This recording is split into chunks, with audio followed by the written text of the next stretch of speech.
Competition. మేము చదువుకునేటప్పుడు competition is going on. So నష్టపోయేది మీరే. మీ మీద మీ తల్లిదండ్రులు ఎంతో ఆశలు పెట్టుకుని ఉంటారు. ఇప్పుడు నేను చాలా మటుకు మన పూర్వీకులు అనుకోండి, వాళ్ళు ఏం చేసేవాళ్ళంటే కనుక అడవుల్లో పోసేసి ఈ టీచర్ని ఎత్తుకునేవాళ్ళు అనమాట. టీచర్ని ఎత్తుకొని అక్కడ గవర్నమెంట్ తప్ప చేస్తూ అక్కడ నేర్చుకుంటూ వచ్చేవాళ్ళు అనమాట, సబ్జెక్ట్ ఏదైనా కానీ. బట్ మళ్ళీ ఏమైంది, రాను రాను ఏమైపోయిందంటే ఇప్పుడు ఈ కార్పొరేట్ వ్యవస్థ వచ్చినప్పటి నుంచి టీచర్లు వచ్చే స్టూడెంట్ ఎత్తుకోవాల్సి వస్తుంది అనమాట. ఎక్కడ మంచి స్టూడెంట్ దొరుకుతాడో మనం ఏం చేయాలని చెప్పేసి ఎత్తుకునే పరిస్థితి వచ్చిందన్నమాట. ఒకప్పుడు వచ్చేసి ద్రోణాచార్యుల వారు ఏం చెప్తారంటే అర్జున్కి వచ్చేసి ఎంత పవర్ఫుల్ అంటే స్టూడెంట్స్ కూడా అప్పుడు ఏంటంటే కనుక వాళ్ళు కష్టపడి నేర్చుకునే వాళ్ళు కదా, చాలా పవర్ఫుల్గా ఉండేవాడు. అర్జున్ ద్రోణాచార్య గారు ఏం చెప్తారంటే కనుక అర్జున్ చుట్టుపక్కల ఉండే వాళ్ళకి ఒక మాట చెప్తారనమాట. అర్జునుడికి ఎప్పుడే కానీ నైట్ టైం భోజనం పెట్టద్దు. నైట్ టైం భోజనం పెడితే కనుక, చీకట్లో భోజనం పెడితే కనుక ఆ చెయ్యి కరెక్ట్గా నోటి దగ్గరికి పోతుంది కాబట్టి అతను నైట్ టైం కూడా యుద్ధం చేయగలుగుతాడు. అంత పవర్ఫుల్ స్టూడెంట్ అనమాట. సో అలాంటి స్టూడెంట్స్ ఉండేవాళ్ళు, అంత కష్టపడేవాళ్ళు, అలా జరిగేదనమాట. ఆ తర్వాత ఏమైపోయిందంటే రాను రాను వచ్చేసి ఈ కార్పొరేట్ వ్యవస్థ వచ్చేసి ఏమైపోయిందంటే కనుక students and parents also, parents కూడా నేను రిక్వెస్ట్ చేసేది ఏంటంటే కనుక ఇప్పుడు రవీంద్ర ఇంజనీరింగ్ చదువుతూ వచ్చి గట్టిగా పట్టుకున్నాను. I'm very proud of you dad అండి. ఏందన్నా ఎందుకో కొంచెం కళ్ళ ఏమైందిరా ఏమన్నా, ఏం లేదన్నా నీ గురించి నాకు చాలా happy, I feel very happy. ఏంటి అని ఈరోజు టీచర్స్ డే జరిగింది మా కాలేజీలో. మా అసిస్టెంట్ ప్రొఫెసరు అద్భుతమైన స్పీచ్ ఇచ్చారు. నేను ఒకప్పుడు నథింగ్, మొత్తం చెప్పింది అమ్మాయి కష్టం, ఆమె మేడం కష్టం. మా ప్రొఫెసరే, వాళ్ళ నాన్న చిన్న చేపలు పట్టేవాడంట, పేదరికం అంట, ఒకరోజు తిండుండదట. అలాంటి ఆమె చదివి ఆమె చెప్పిందంట, నేను నాకు చదివాను, నాకు సపోర్ట్ ఇచ్చింది మా సారు, మా మ్యాథ్స్ సారు. ఈరోజు నేను అసిస్టెంట్ ప్రొఫెసర్గా ఉన్నానంటే సార్ ఇచ్చినటువంటి encouragement. It is wonderful opportunity. Note down, అవకాశం ఉపయోగించుకున్నది ఆ బిడ్డ చెప్పిందట. ఈరోజు నాకు ఒక గొప్ప అవకాశం ఏంటంటే మా సార్ పాపకి నేను అసిస్టెంట్ ప్రొఫెసర్ కావడం, ఆమెకి నేను చెప్పడం చదువు అనేది నాకు వండర్ఫుల్ ఎక్స్పీరియన్స్ అని చెప్పి మా జెస్సీని పట్టుకొని ఎవరో కాదు వీళ్ళ డాడీ అని చెప్పింది నా కూతురుని గురించి. నా కూతురు చాలా హ్యాపీ ఫీల్ అయింది. Sir Hari B Rao sir and chairman sir, Srinivas sir, all lecture sir and everybody good morning. I am Indian Army. Actually, you Hindi అర్థమైందా? Hindi I know Hindi. తెలుగు నేను అర్థమైందా కొంచెం కొంచెం. ठीक है. Now motivation lecture Arai sir more cover. Is a motivation more than Hussain sir भी motivation more than. I am part of all are part. Doctor sir, your health part. Arai sir, your regional responsibility. Chairman sir, your college responsibility. Our responsibility, country responsibility. All our responsibility. First में आना चाहिए, leader होना चाहिए. अब hard work करना पड़ेगा, 18 hours पढ़ना पड़ेगा आपको. ओनली वन वर्क है, स्टडी करना है. स्टडी के साथ साथ लीडरशिप का अचीवमेंट लेना, लीडरशिप बनना है. हर वर्क में फ्रंट लाइन आना है, देन आप फ्रंट लाइन आ सकते हो. और टीचर जैसे फ्रंट लाइन बैठे फ्रंट लाइन आ सकते हो. योर रेस्पॉन्सिबिलिटी फ्रंट लाइन आना. कैसे? स्टडी मोर, हार्ड वर्क करना है. Junior administrative officer JAO officer and spending your valuable time.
Ravindranath Reddy, RNR junior college and medical and IIT academy chairman అనమాట.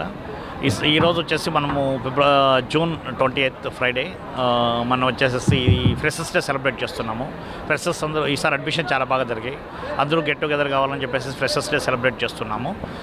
ఈసారి ఈ సెలబ్రేషన్ స్పెషాలిటీ కూడా ఉందండి. ఈసారి మనకు ఐఐటీలో కేటగిరీ ర్యాంక్స్ వచ్చేసి 29,5015 జేఈ అడ్వాన్స్లో ర్యాంక్ సాధించాము. అట్ ద సేమ్ టైం నీట్లో కూడా వచ్చేసి అవుట్ ఆఫ్ 20 మనకు వచ్చేసి 12 వరకు ఎంబీబీఎస్ సీట్స్ వచ్చే అవకాశం ఉంది.